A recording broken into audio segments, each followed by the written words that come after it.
Good afternoon, everybody. I'm glad to meet you all online here for this very important discussion about business education for middle school and high school students. Please allow me to briefly introduce myself first. I'm an associate professor of management at the College of Business at University of Houston, Victoria, which is a sister university in our University of Houston system. I have been teaching undergraduate and MBA level capstone courses called strategic management or seminars in strategic management for 10 plus years. The capstone course is an integration of various areas of knowledge in business students have taken for their program, BBA or MBA program. The last course is to integrate everything and they have learned into a big case studies. The case study will include external environmental analysis, internal analysis, and summarized by a SWOT analysis, including strengths, weaknesses, opportunities, and the threats of a particular company. And then they will propose some strategic recommendations based on their analysis. At the end of the semester, students as teams, they are required to present their results, their recommendations in a BBA and MBA conferences. Those conferences are some sort of iconic events in the greater Houston area. We received a lot of good comments, positive comments on that. And then in the MBA and the BBA conferences, the top performers will be recognized by a panel of judges, including industry managers like from big companies, and also our faculty members and our outstanding alumni. Besides the capstone courses I mentioned, I also teach international management, business environment, and strategy, etc. for many years. The proposed audience for today's presentation are students and their parents. If you have your kids around, please ask them to join us. We will have some interesting interactions with our students during our presentation. Please free to participate. So could I know how many of you are students or stay with your kids or middle and high school students? You can raise your hand or type in the chat box so that I can take a look how many of you are students. Yay, great. Great, thank you very much. I got you 2, 3, 4 our students. If your kids around, yeah, got it. 1, 2, 3. Nice. Thank you very much. Obviously, you're very interested. Okay, so we're gonna have a very interesting participation. Just be alerted. Okay. So you may also raise your hand anytime during the presentation if you have any questions. And I will get to you once I had a chance. During the break or during the the slides. You can unmute yourself to ask questions. If I ask you, you may also send your question to me through the chat box. Okay, I got 9th grade students, 10th grade students. Very nice, good job. Okay, next slide will be disclaimer. So as usual, although this event is supported by my university, my opinions and statements do not necessarily reflect or represent those of UHV or its affiliated institutions. Just a little bit of promotion over here. Parents you are more than welcome to contact me or visit our official website, uhv.edu/business, if you are interested in our undergraduate or 100% online MBA program. Thank you very much. Okay, so a little bit of agenda over here. So in today's talk, I'm going to cover the following 4 topics. I will first share my understanding of why early business education is crucial to our children. Then I will briefly introduce a few major high school business competitions among a lot of them, Then I will share some of my thoughts on how to find your best career in future. And finally, I'm gonna introduce the business curriculum at the moment in learning. Okay, first, I'm gonna talk about a little bit about importance of early business education. So it's just like a math, when we talk about math, a lot of people, I think most of us believe that mathematics is very important. It's not about your major in future. I think 90% of our children or us are not from math major, but math is critical for our daily lives, right? The calculation, either your work or just daily life, you need a math. But not a lot of them notice that business knowledge is also critical. But if you think about that, it's kind of obvious, right? So my point is the value of the early business education is way beyond the knowledge of business per se, because it is more about the development of character and personality that a person must have in order to succeed in future when they grow up. Practically, it's not a good time. It's not a good timing to train these characters or personalities in college, because first it's kind of too late, and secondly, not everybody would attend a business school in college, right?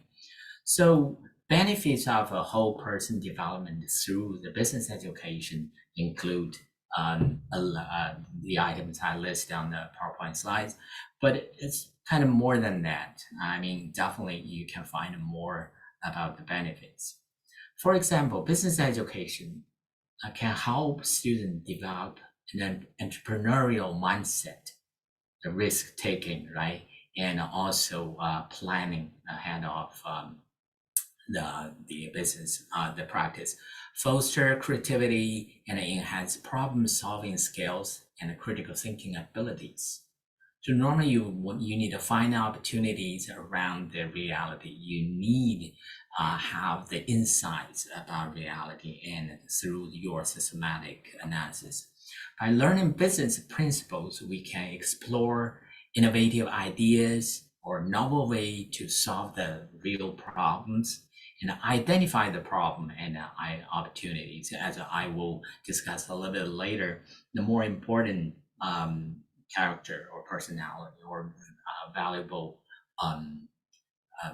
skill is to find the problem, identify the problem, and you find the problem and the opportunities, and then develop an enterprising attitude that can be applied to various aspects of your lives and solve the problems.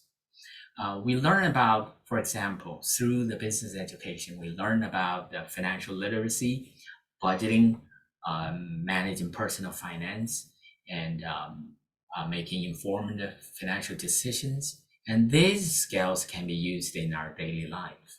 Additionally, we can gain knowledge of effective communication, teamwork, leadership, right, negotiation, and project management, which are valuable skills in any career or personal endeavor. These skills are valuable in our professional career as well. We always talk about communication, leadership, everything. All those precious, very valuable characters can be trained, can be obtained systematically through the business educations. I will share with you a little bit later why some of the business and analytic skills are really useful to develop such skills. In other words, business education can be a perfect tool for systematic thinking and rational decision making, not only for business related activities, but also for our whole life. So it's a tool for whole person development. Right. There's a list on the website, on the PowerPoint slides. Definitely is not a comprehensive, and you can find some other benefits as well. So let's go from the different perspective. Okay. So there's no doubt that we're gonna work for economic institutions for survival and thrive, right? So that's a reality. Even if you are a pure scientist, you still work at a company, right? Your institution's financial situation will affect your workload, compensation, and job security. Because we are a big society where the market mechanism plays a crucial role in our daily lives. That's a knowledge from business and economics, right? So now let's take a look more take a more practical angle perspective, or to think about the benefits of business education in different facets of our life. The first, from a business and entrepreneurship perspective, most entrepreneurs were engaged in some sort of business activities at an early age. We'll have that slide, okay? Early involvement in business education and some hands-on experiences will definitely increase your probability of success in future. Secondly, a business education is important for your career management. So we assume you work for a company, right? And you want to be promoted to a leadership role, a leadership position. To become a leader, you must first think from perspective of a leader, right? You need to think about from a leader perspective before you become a leader. So if you have a good understanding about business management, you will have a collective mind and it will give you an angle or perspective from the top management. So collective mind. You understand your business external environment, internal environment. You know the SWOT analysis. You understand the current strategy. You know what the boss wanted to do. Yeah, you have a common knowledge, right? You have a common ground with the top leadership. So that's why some of our very successful, careers include those people who are really actively engaging in the leadership role and also management decisions. They are involved in the management decisions in their company, even they're not at that top level yet. So if you are also skillful in communication, you will easily contribute to your company and have a better chance of promotion, right? So that's realistically for a career development perspective. From the perspective of personal thinking model, business education can help us develop a systematic and a rational decision-making framework for almost everything. So when we talk about thinking model, right, critical thinking or problem solving skills, we talk about the general thinking stuff that will be very boring, or philosophy or some other things, philosophy of science and how to look at the real world, how to find the problem. But most likely you will find the decision-making model in the business area, how to make a rational decision, why the rationality is bounded, right? That's about human nature and how we make decisions about economic activities. All of those can be learned in the business education. So the decision-making process also includes everything. It's about your thinking method, okay? Also include your upcoming college application and the future career planning, right? So as the sequence showed here, in making business strategy, we always start with where we want to go, right? And then identify where we are right now. And lastly, position ourselves to find a way to get there, right? So while we think about where we want to go, right? In the case of college application or the future career, what kind of job I want to do, what kind of person I want to be in future. Second is where I am right now. So what's the strengths I have? What's the weakness I have?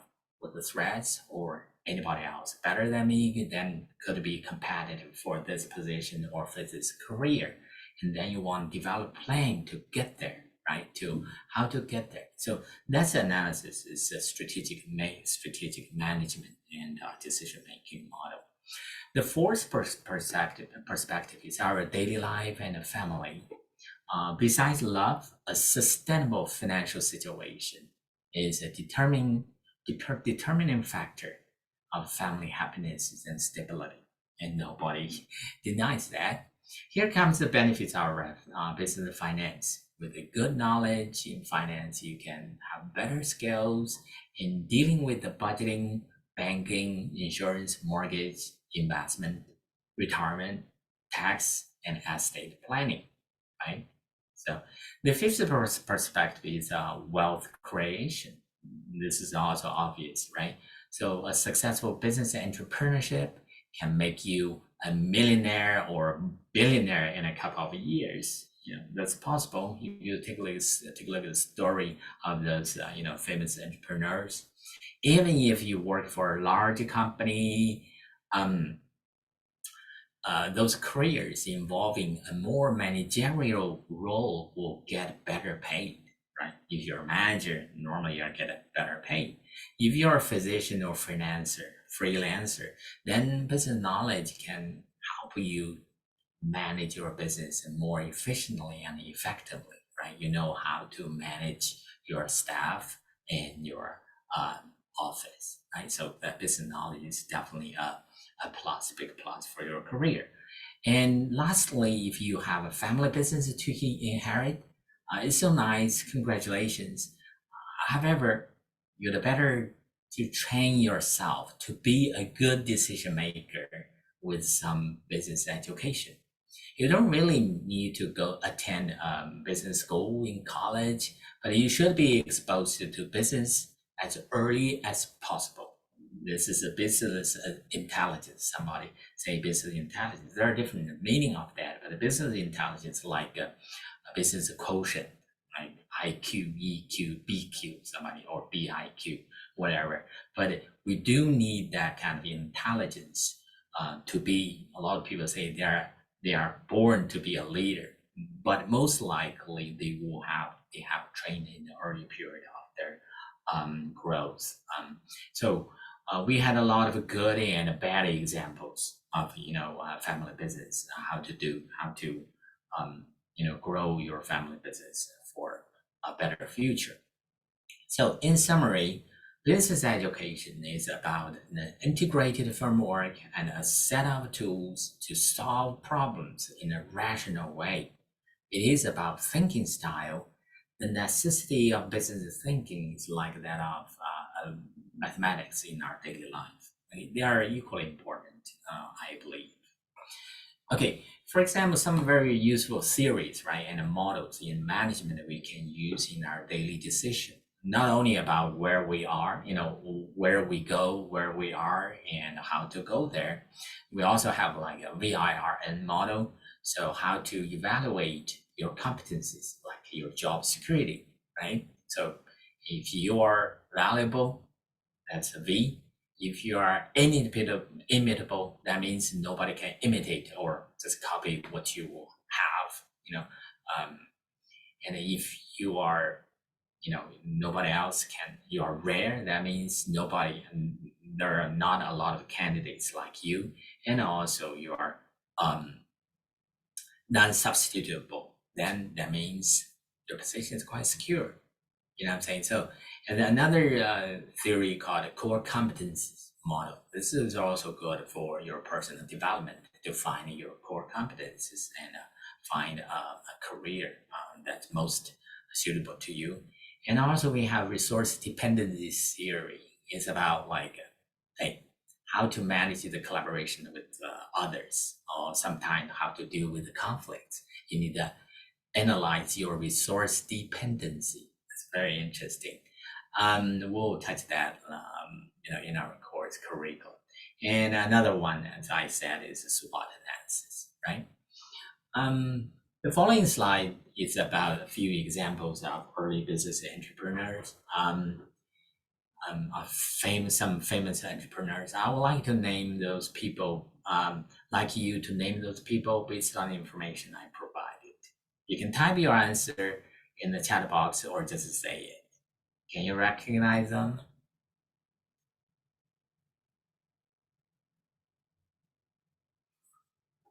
Who's who?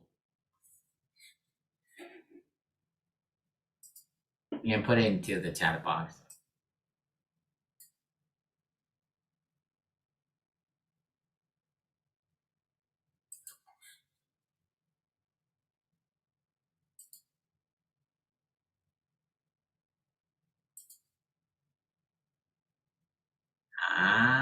Steve Jobs left.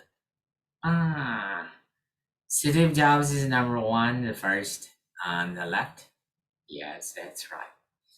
Um, left middle, Steve Jobs. Nah, not really. Bill Gates. Yes. Elon Musk, bottom right. Bottom right. That's right. And Bill Gates, middle left. That's correct. Down right, Elon Musk. But not a lot of people know the guy. He's a high school student. The picture on the the left bottom, right? So, um, okay. If you know them, just type your answer to the chat box. Yeah, that's right. The first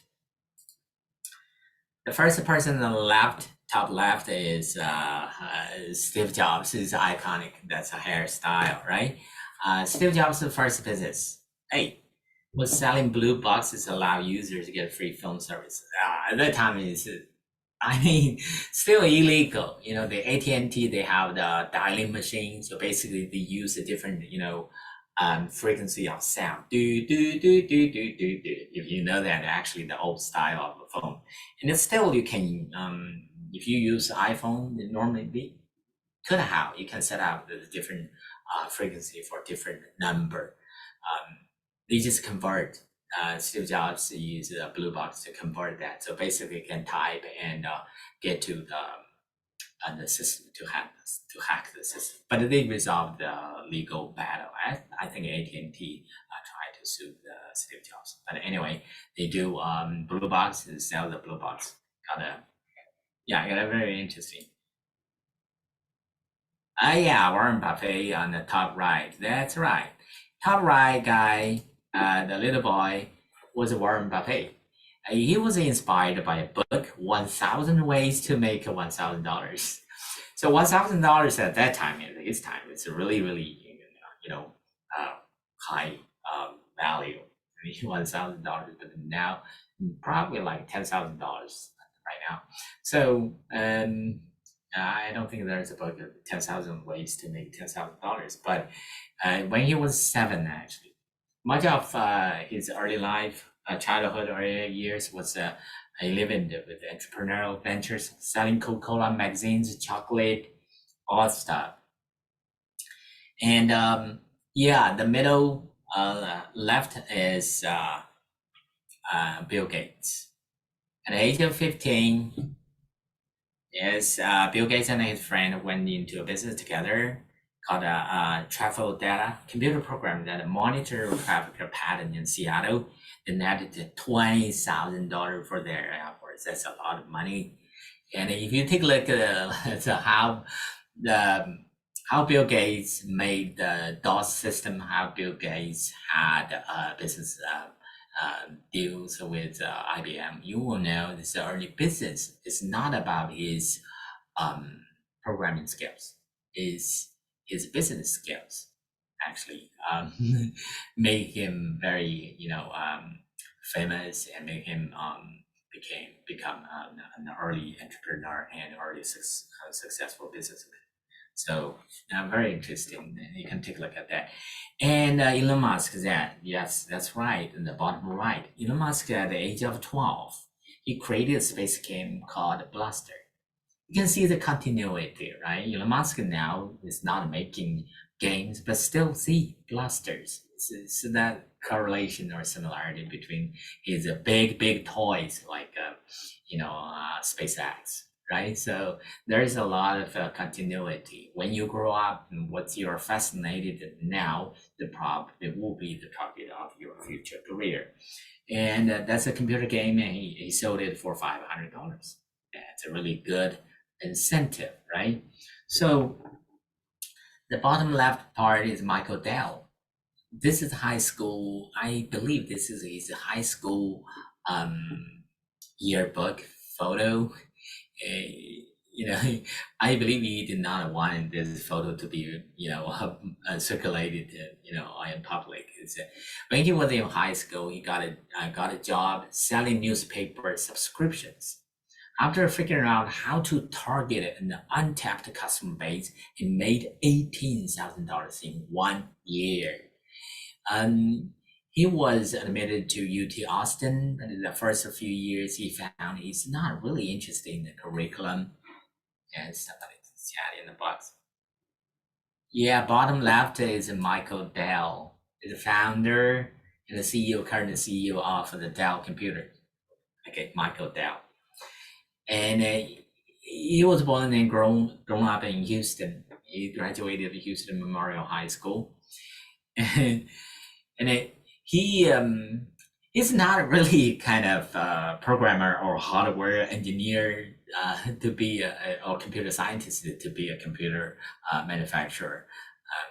So he took apart the Apple computer. He said, why is so expensive? $2,000, $3,000, and took it apart. He's a family kind of rich. His daddy was I think is broken. His daddy is a physician. I think his mom is a broker. So basically, and he invested a lot in the stocks when he was very young, and he also think about the selling newspaper subscriptions. He found that the original one just like a random, you take the phone book and find a number and use call them directly. It's not really effective. And you think about a new marketing skills is actually marketing market segmentation. You find the best target to say, oh, what are most likely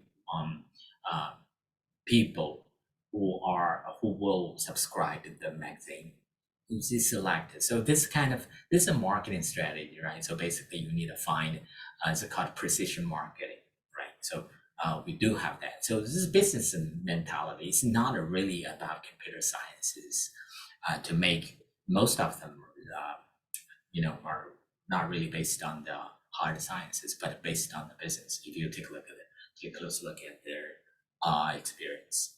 Okay. So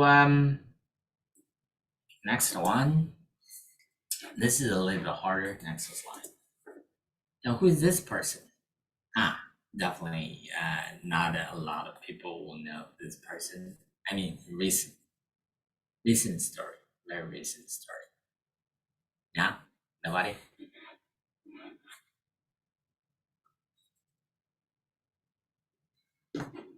This young man is Edward Tian. Is a Canadian Chinese. Now is a Princeton senior, I believe. Still in Princeton University, majoring in computer science and a minor in journalism. What is this guy doing? In January 2023, this year, he put his ChatGPT detection website online. So it's called GPT-0, I think. And in this May, he already secured a $3.5 million seed funding. So if we got time later, we will get back to Edward's story again. He used two dimensions, two measures to measure the text and to see if the text is made by AI. The ChatGPT, OpenAI launched the ChatGPT large language models at the November, I think, last year. It went viral for in a few months. A lot of people tried that, and the large language models now become like the next revolution, like the same impact as the internet and other things. So a lot of people and companies are going for it. So this is a very kind of a next big thing we probably would expect. And I will go back to his story later. Okay, and then I'm gonna introduce a little bit about the high school competition. In this section, I will share with you primarily two competitions. The first is DECA, the second is FBLA. There are a lot of business competitions over there. Some of which are more influential than others.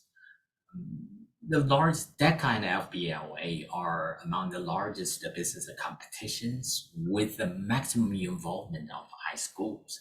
Normally, they have the form of clubs, they have regional chapter and a national competition and conferences.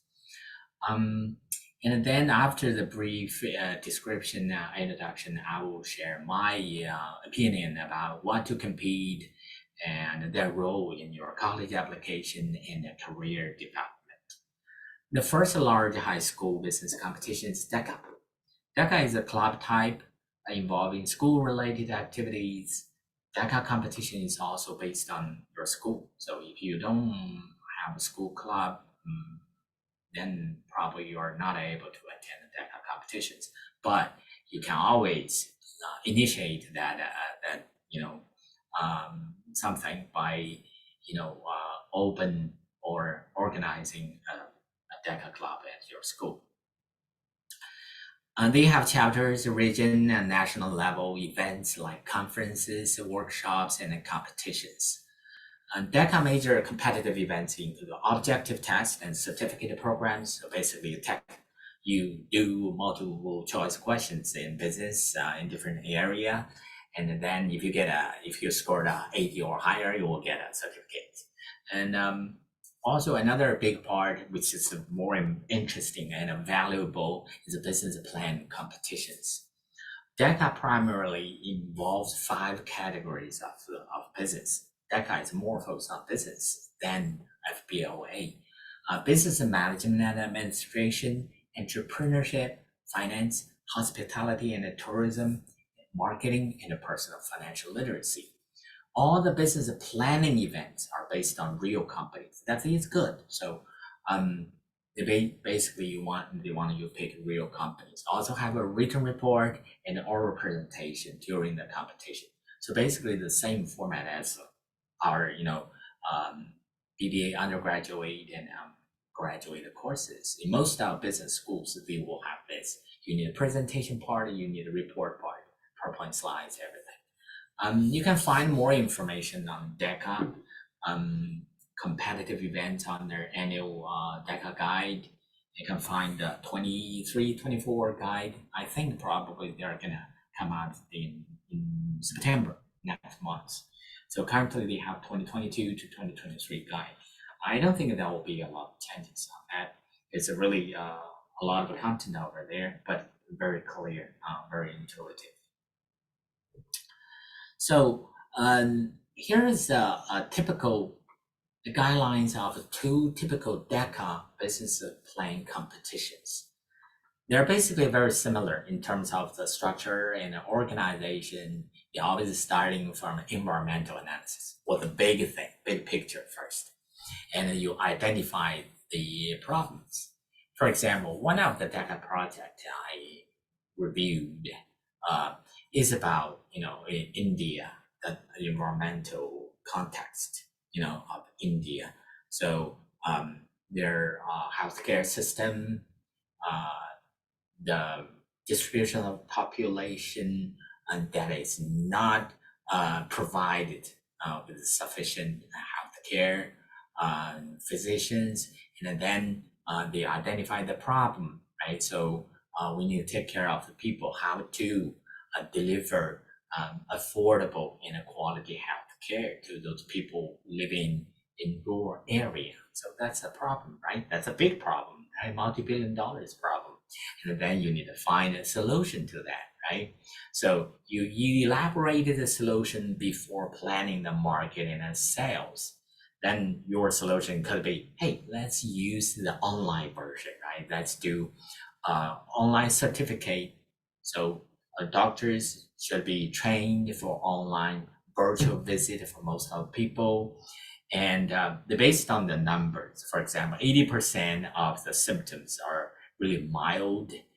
You can just give them a suggestion, give them guidance, and let the patient stay at home, use some remedies with available materials or items in their family or nearby. So 20% of the patient need to be taken care of by sending them to somewhere nearby hospital or clinics, right? So, but that's much better, much more efficient, right? So there is their plan. And then you need to build a sustainable model, right? So you don't want to, if you want to have a business, you don't want to have, you need to have a revenue, right? Business value proposition. So how to get your revenue, how to deliver your services in this case. So you need to have planning for marketing, sales, and a projection of revenue and profit. So that's the whole business plan. And normally at the end of some of the plan, some of the business competitions will ask you how much money you need. So it seems like you're doing business planning for a seed fund, or you want to have angel investment involved in your business plan. So how much money you want, right? So for example, I need $20,000 or $200,000 to do what? So that would be very interesting. I mean, this type of competition, like you think about the real case, solve the real problem, or develop your open your new business, or you want to improve the current business. Now, this type of competition is more valuable than a subject test, obviously. Okay. I got the message about question about the difference between the IBP and the startup. So basically, they're the same. Okay, they're the same. Just the structure is a little bit different. The first IBP is basically international business. Okay, your startup business not necessarily it's international in scope. Yeah, but the key point, the key sequence is the same. I mean, your analytics framework will be the same. So they just follow slightly different structure if you see on the screen. So startup business plan, you just do startups, a new one. International business planning, that means you need to have an international business as a basic requirement. For example, if you solve a problem somewhere else, or solve a problem within the United States. Not really. I got a question that isn't the one for a existing business or a new business, not necessarily. We do have some other, for example, at FBLA, they have like business planning. Say, hey, you need to figure out a business nearby. For example, your friend, your somebody has the business, and you want to take a look at that to find the business problem, or take the problem from the business owner, and you find so that's a existing business improvement. That's different. So next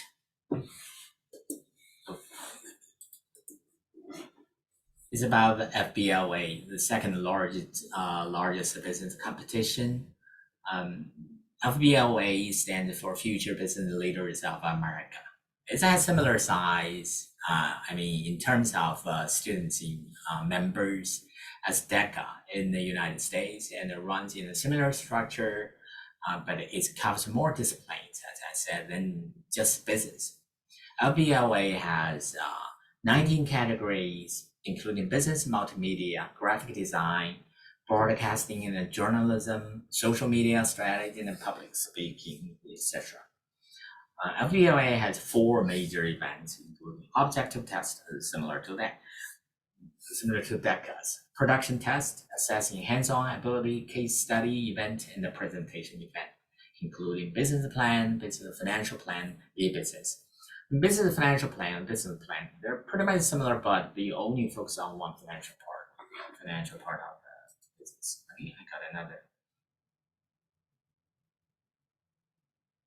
I got another question asking, is this basically a test of ability and skill instead for ready presentation like DECA? They do have a presentation. So for the business planning, okay, here's my clarification on those two. those two, that kind of FBLA, they both of them have a subjective test, like multiple choices questions. They also have the presentation part, like you need analyze the company either for the whole business operation or finance or in a subject area, and find it, identify the problem and propose your recommendations as a solution, and then present your results in the oral presentation part. So both of them have similar structure. The difference is the first FBLA covers more subjects, not only just business. So a lot of businesses usually like DECA because you find all the people have similar interests as you. Not like FBLA, they have 19 categories, right? So another difference, they have a slightly different requirement, although they have the similar structure, requirement, for example, what to cover in your business planning. FBLA has more things, more, basically more diversity, and they have different requirements in length of the presentation, how long you are given for your presentation. And other than that, I don't think there is a much difference. For example, if you want to write a 20 pages long or 10 pages long, 15 pages long, that's just a format, right? That's another question. So it's like upgraded DACA with added skills and ability tests. I mean, they cover more disciplines, not only business. They have graphic design, broadcasting and journalism, social media strategy, public speaking. And they also have the production test. That's covered a very narrowly defined, like you want to design something, that's called, there are only 4 events are involved. So they're not, FBLA is not really upgraded. FBLA try to get a more coverage, I would say, more coverage for different disciplines other than business. Here's another typical guide, typical business plan. This basically similar to DECA in terms of structure requirement and a competition format, with a slight difference in time limit and some other rules. So basically, you can have one business plan fit to both, competitions. Just one business plan. Probably the original one you have 40 pages long with more details, a lot of financial and projections and marketing strategy, everything involved. That's a kind of master plan. And then you trim it for DECA and trim it for FBLA. So it's totally fine. So the key point is actually your analytical framework, your analytical skills, and how sound your solution is, how well you identify the problem. I mean, the real business problem, not like a case study. You set up kind of hypothetical scenario, and then you get the solution. It's really kind of the real thing. Okay, so that's really the aspects I really like, because hey, if you want to make an app using the ChatGPT and do something, you can implement it. You know what I'm saying? You can work with your parents. Just, hey, let's launch an app. Then just do it. Start your business. Interestingly, in FBLA, you say if you want to do in the business planning, don't report your business with longer than 1 year. So you can imagine that some of them are really have real business open.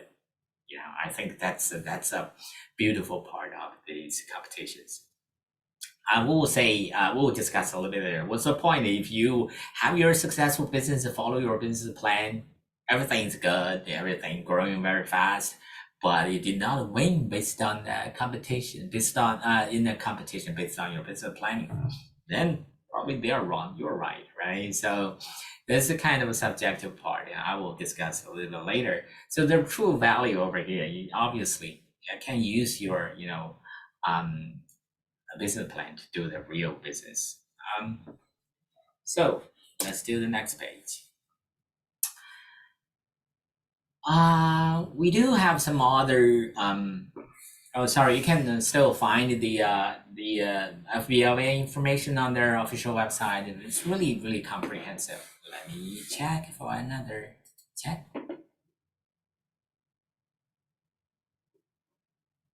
No, as I said, the question is new. Do you need to actually create a new business from scratch? Okay, so the first FBLA, they do have the plan. So business planning, you don't need to start your new business. You could have investigated another business, local business, saying what's the problem they have, what's the current situation, and then you propose a recommendation for the existing company, or you start from scratch to your business plan. So with the identification of problems and what's your solution to that, what your business looks like, how many people over there, and what's the solution you give them, what's your production location, what's your marketing strategy, something like that. So you do have both, it's up to you.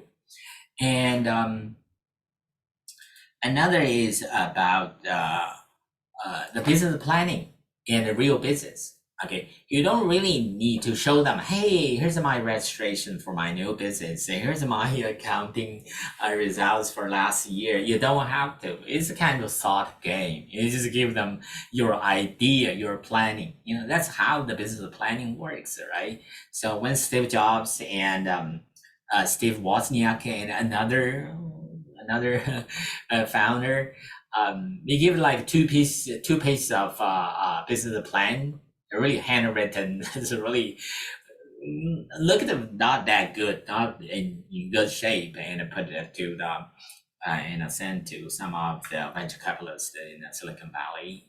One of them received the interview decades later. So they said, "I regret it.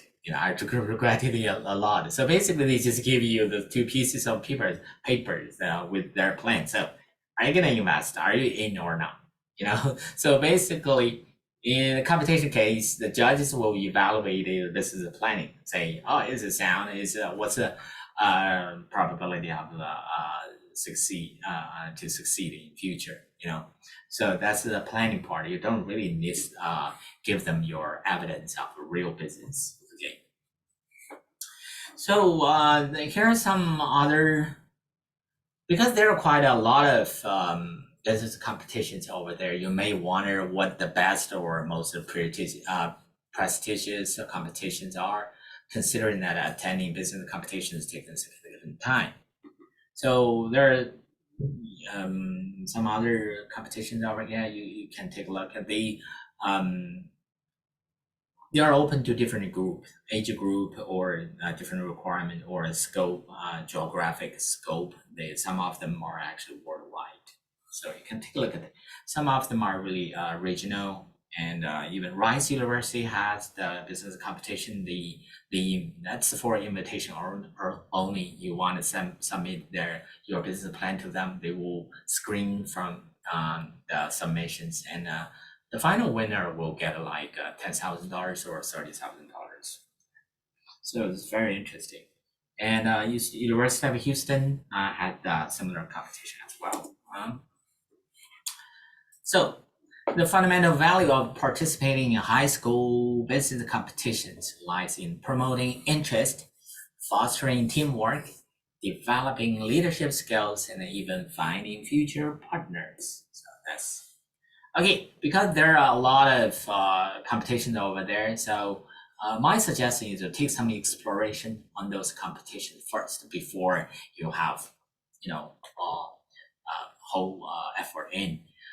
You may look at the authority, including organizers, recognition, schools involvement, rigor and objectivity, and content. I mean, if you do the application of knowledge is better than just subject-based exams. That's true. If you get a certificate, it's kind of easy, simpler, right? You can take college courses right now. And also acceptance rate. Sometimes you need to take a look. Oh, what's the price? Right? If you win the first place, you're gonna have $100,000. That'll be good. Some of them actually really they have a lot of money if you win the case competition. Some other information as a testimony will be very useful, such as where their past winners are. So if you take like, okay, DECA, the past winners of DECA, you can search on website and get a sense about where they went. Okay, so if you think, oh, this is exactly what I need, then just go for it.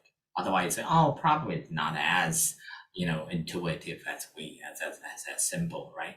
So in general, I would recommend the following business competitions. The first, the business plan competitions, with the written report, with the oral presentation required.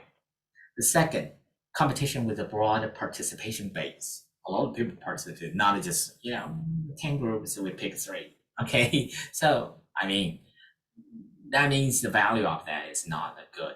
Think about that. Admission officers, they know how valuable a competition, right? Math Olympiad definitely is more valuable than some other math contests, right? Keep in mind that business competition is not like a math contest. However, a business competition always have subjective matter factor in determining the winners. So, because there's no accounting for taste. The greatest advantage in college application is the quality of successful individuals cultivated through business competitions. So, as I will say, the experience of business competition is very important as a part of your college application. To this point, there's not much to say about the math context if you are not ranked or advanced to the top level, right? But there's a lot to say for your business competitions. Say, I mean, there's no losers here in business competitions. You can always talk about what you gain, what you obtained from these competitions and learning experiences.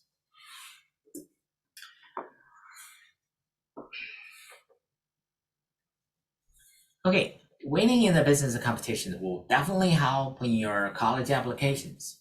Here are my ratings for benefits in different scenarios. The first, okay, if you win in the statewide or nationwide competitions, that'll be 5 out of 5. That's really good. It will be a 4-star rating if you are elected as statewide or nationwide executive officers. I mean, 4 to 5. It's up to how you interpret, how to say it. If you are exceptionally well on leadership and promoting the organization, it will be a 5 stars. I've heard a case in Florida, a girl, she launched a new club in her school because her school did not have a club, I think DECA, and she promoted DECA to the whole state of Florida. I don't know, so probably through some politician advocates and some other things. And she became very famous and promoted to elected as a national level officer, I think, executive officer in a few years ago. And then she got a very good college. I mean, college is not a goal, it's an indication, it's a proof of your capability, because the college values your competencies and what you have right now. So the college will pick you. So that's something I think that's a different perspective. Is more understandable and more real. So I rate the experience and learning-based outcome as a 3-star because I'm sure that quality and abilities you have developed or demonstrated in competition activities, if you can document them well, are valuable to your college applications too, right? So if you want to do a business, you have to help the poor to have equal access to banking system, right? So that would be a very, very good argument. That means, hey, you did something to help the society, and you do something in a more efficient and effective way, right? You can do charity and donation, but that may not be sustainable as a business, right? As a good business, always help yourself and have more people, right? So that's something you can say, helping the poor, helping those are underprivileged to have a equal opportunities, right? Here are some final words on college application. I think starting with the end in mind is the best way to develop ourselves for a better future. Taking my words about strategy making process, I said before, we need to define our final goals first. Attending a dream college is not our final goal, right? So our final goal is a happy, meaningful life, contributing to the society and our families as well. So you may think about a mindset switch, which is from participating business competition and entering dream college and a successful career to business education to a successful person for whatever college you are going to attend in the future. So secondly, purpose matters. The purpose of your business plan or business competitions, including whatever type of competitions you're get into, should be making the world better, making the society better, as I said, like fixing poverty issue, fairness, or get rid of the fake news, discrimination, global warming. Hey, the South is really, really hot. 36, 38, 39 is kind of a new normal. Anyway, money is not the purpose. It's a reward from the society. Okay. By the way, I attended some of the information session of the good universities. Normally they say, hey, if you want to apply for business school, never say, I want to make money. I want to be billionaire. Well, this is ambitious. Yeah, you have your freedom, but don't use that as kind of a very strong reason for attending business school. You know what I'm saying? So I need to be rich. So hey, yeah, that's one of the purposes, but that's not really kind of attractive one. Okay. Lastly, telling a story of your own is always more appealing to admission officers. Okay. So now I'm going to talk about how to find your best career. It seems like, oh, whoa, okay. So it's kind of a little running out of time. Let's do this a little short. Probably we're going to have 15 more minutes to finish and everything. So this is a really big topic. I was a little bit scared to talk about this topic. However, I think in my perspective here is related to my argument about importance of early business education, right?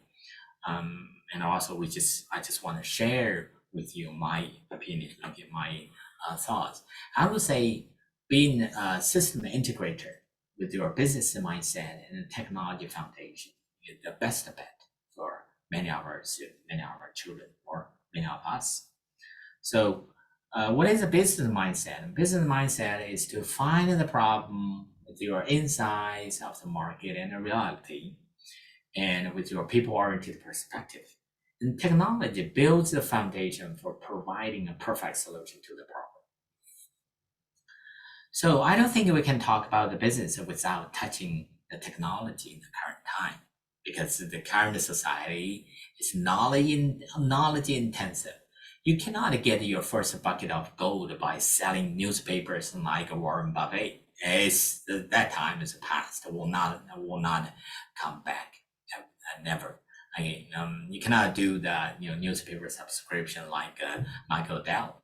Instead, you want to incorporate your business mindset with the technology. For example, currently we have AI, you have ChatGPT, you have large language model, which is kind of easy access to kind of the best mind or free mind. They have an API, so basically you can cite them in your website or even your app. As long as you have subscription to their service. So economy now is not intensive. That proprietary knowledge can provide sustainable competitive advantage. Keep in mind, this is a business terminology. So how to maintain your competitive advantage for a longer time, that's called sustainable competitive advantage. So you have proprietary knowledge. Okay, so how to do that? The breadth of knowledge is more important than its depth. Okay, so you may take a look at the book recommended by Microsoft, Bill Gates. It's called Rain, Why Generates the Typhoon in a Specialized World. Very interesting book and very good insights. my point is our knowledge, breadth of knowledge is to build our absorptive capacities for future learning, because learning opportunities are always there because we have basically the open system to learn. Elon Musk has the same argument to say basically you can learn everything by reading. He reads a lot. I mean, even now he reads a few books a day. He said that before. I don't know if it's true right now. So you can always dive into a particular subject if there is a need, right? For example, now you just need to know, AI, what is a large language model? If you want to say, take a look at that, what's the problem with that? How could I use that in my app design? Then probably can take a look at that because you have the absorptive capacity. You don't need to really put a lot of time on computer programming, how to do, what's that called, NLP, natural language processing. So just a little bit about this, a little bit about that. It will be good to build your foundations for future learning. That is something I think very important. I would make it the example of Apple. So if you take a look at the Apple is really a system integrator instead of inventor of the most of technologies. Okay, so an ideal career would be perfect combination of passion, talent, and compensation. So what does that mean? So the first, you need to like that job, right? Career, whatever you want to do in the future with life that you have passion with. The second, you have talent. Your talent is somewhat talented. Sometimes if you touch for example, if you start to play piano for a few months, you say, I don't like it, I don't have talent. Is it too soon to say that, right? Probably you need to play for 3 years, learn for 3 years before you figure it out. If you say, I'm not good at it, then I understand, then quit, pick something else, right? You have passion, you have talent, true talent or no talent, after careful consideration, careful investigation, and with a good conversation.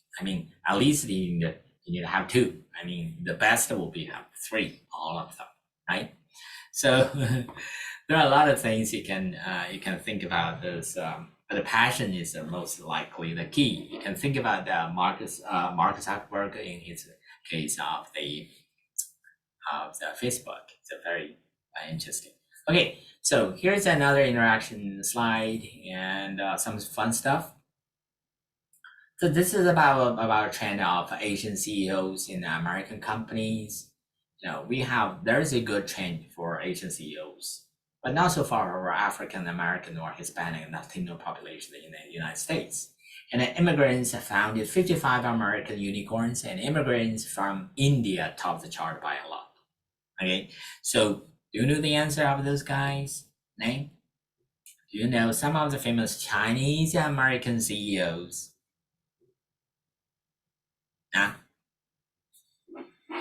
Yeah, probably you can just put your answer in the chat box.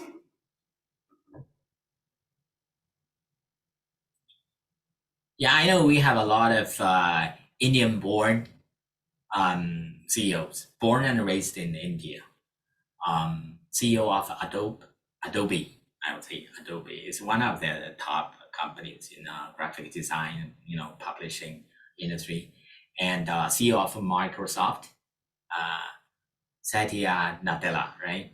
And the CEO of Alphabet, Pichai, the CEO of NetApp, and the CEO of Palo Alto Networks. Those are very famous CEOs who were born and raised in India. And the Chinese CEOs, I think probably the founder of NVIDIA, that person, founder and the CEO of NVIDIA.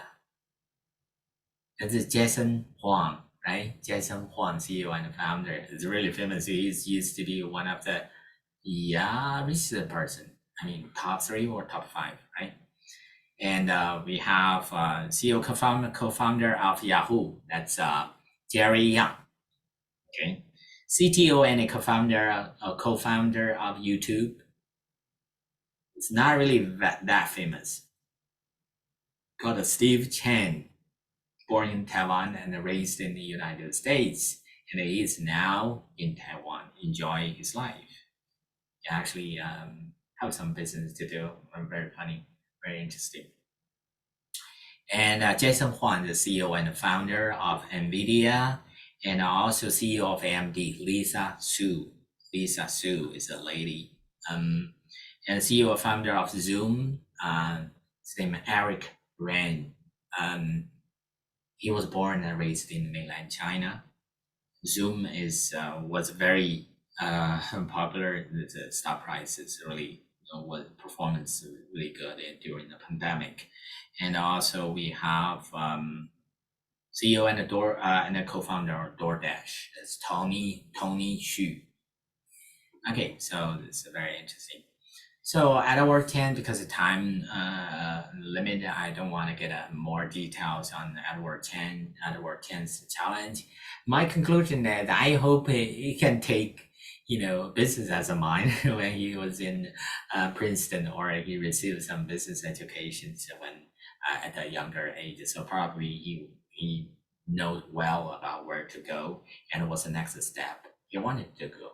He's a kind of technician, engineer, or programmer. They know the technical details of what to detect, how to detect AI generated content. But for business wise, how to grow the business, I think he still needs time to make his business better.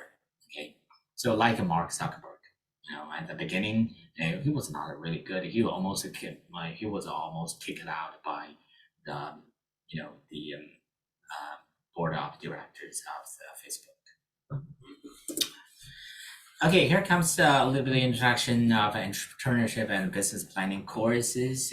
Here are some objectives, and so I think this is consistent with what I presented in the first part of this talk. And we have the curriculum. This is a highlight of the curriculum. The first, cover major concepts and frameworks in undergraduate business studies. So basically you're ready to graduate from the business undergraduate business program. Pretty much, we covered a lot, but not in that deep level. And all the course curriculum, the design course are taught by experts and professionals. For example, I'm in business management. I will not teach course in finance, in accounting. Okay, I think that's a different area. So we have standardized structure. We have scalability for you can expand, you can deepen your knowledge in the subject area by taking another courses in sequence. And we also have a long-term value orientation. We're not only focusing on your business competitions, but also we support your entrepreneurial endeavor. If you want a real business, we can do that together as well. And we have also high interactivity in a interesting word. Our courses are very interesting. All the courses are basically case discussions, interactions based. So we will take a look at the individual business planning and your individual interest, and we put effort on individual project. So this is structured business curriculum, and I believe you can take a look on Moment and Learning's website. You can see we do have fundamental courses on lower level, like entry level. This is a 101 and a 102, which are facing the high level, middle school, 7th grade and 8th grade students. If you're really enthusiastic about business, doing something, or even sometimes selling on eBay, that's a really good start, right? To start for your business activities in future. That's good education, hands-on experience. So we can start with the business 101, business 102. So basically like a little bit of everything, tiny little bit, like you are learning math, algebra, right? So everything from your elementary school is basically algebra, counting and addition and subtraction, and then multiplication, then power, then all kind of things until you get algebra. So we have a little bit of everything from 101 and 102, and then we have a standard course called BUS 203. This course we're gonna start in this fall. This is for strategic analysis and business planning. This is a foundation course. That means you should take this course. This is mandatory. This is needed for the whole curriculum. So we get everything done. For example, you need to have a business planning, you have your business idea, everything, all things structured done for this course. In the BUS 202 and the 203 is about deepening your project, your plan. Okay, so you get a subject area, 4 subject areas. And then business 204 is specifically designed for business competitions. All the courses are individual based and with high interaction. And so everybody in the class will have different business ideas, different requirements, and different instructions and assistance. So here's a little bit of information about BUS 201. So basically, what you will get from this course, the first, a nice business plan suitable for most business competitions. We start with the external analysis and problem identification, and then the solution, your product or service as a solution. Elaborate your value proposition, how to make money, how to make your service, right? So how to sell, what's your marketing segmentation, what's your competition, and what's your strategy to address this competition and to meet the consumer's demand. So there's everything over here. So basically the structure is suitable for most of the competitions. And then we're gonna have a presentation. In total, we have 2 presentations. At the beginning, in the middle of the semester, we have 1 presentation. At the end of the semester, we have presentation for your business plan. So we compare these 2 presentations, you will know how well you're progressing through this course. And you will have better entrepreneurial mindset. We have the core course training for mindset training. Our course has different components. And critical thinking skills, we give you some examples. Hey, what's the other side of the story, right? And boost the interest in business. Yes, definitely. We talk about business all the day for that subject. And with your integrated with your case studies, it's always problem solving oriented. We're not just introducing the boring concepts, your framework, but you do need to apply this framework in your business planning. And also ambition for future success. I mean, I'm not new in this teaching because in the past few years, especially before the pandemic, I have done a little bit of teaching on this course to high school students and some middle school students as well. And the courses have been well received. I think it's really, really good in that our students normally graduated from the course and are very proud of themselves for achieving so much things because they have like a very vague idea. Say, I want to make a business. I think some area is really important, really interesting. And then through the course, we'll sharpen the ideas, get everything done in very detailed through the industry level analysis and the competition analysis with the real data. So you know where you should work on, So that's something really interesting, and you get a very clear idea and what to do and how to do. So that will increase your ambition for future success, and you make friends, and we're gonna have fun finally. So the time and location is September to December, and 4 to 6:30. Oh, the Saturday. Okay, it's every Saturday we have 4 to 6:30. So the first 2 hours we'll have instruction and other things, and the last 30 minutes is basically interaction period with the individual students. I think that's it. Sorry for taking longer time. It's kind of 15 more minutes. Any questions?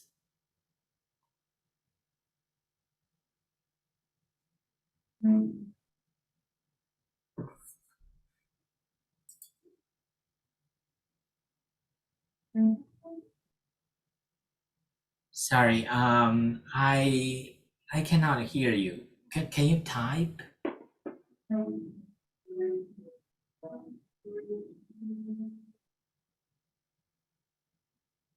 I think the background noise, like piano playing.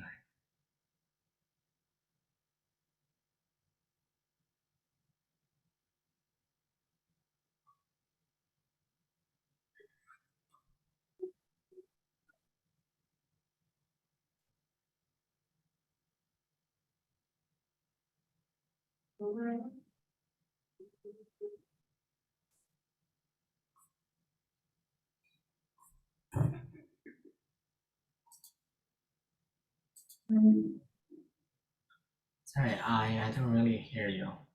Probably some issues with.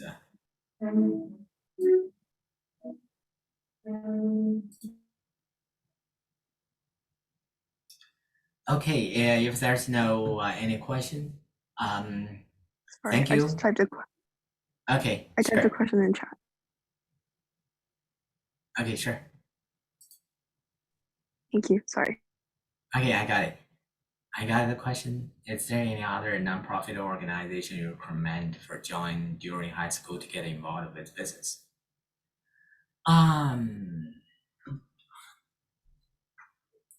Okay. There are some different things involved, I think, in your question. The first,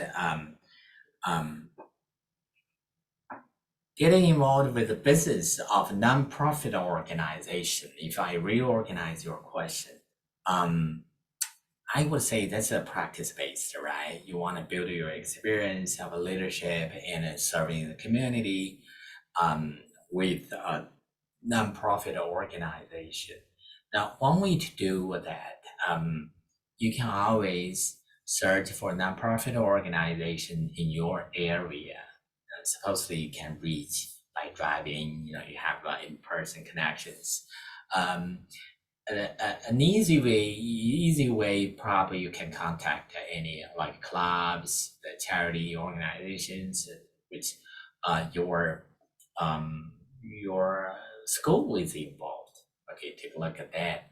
And then your local, if you I think in your local probably you have newspaper and the news group and other things. You search on website on your town for nonprofit organization. You can always find a lot of organizations over there, but there are different varieties. For example, some organizations they for the poor, some organizations for church, some organizations for fundraising for kids. Yeah, contact them and get a one or two or get as many as possible if you can handle with a good time management. Go there and say, hey, sir or madam, what can I do?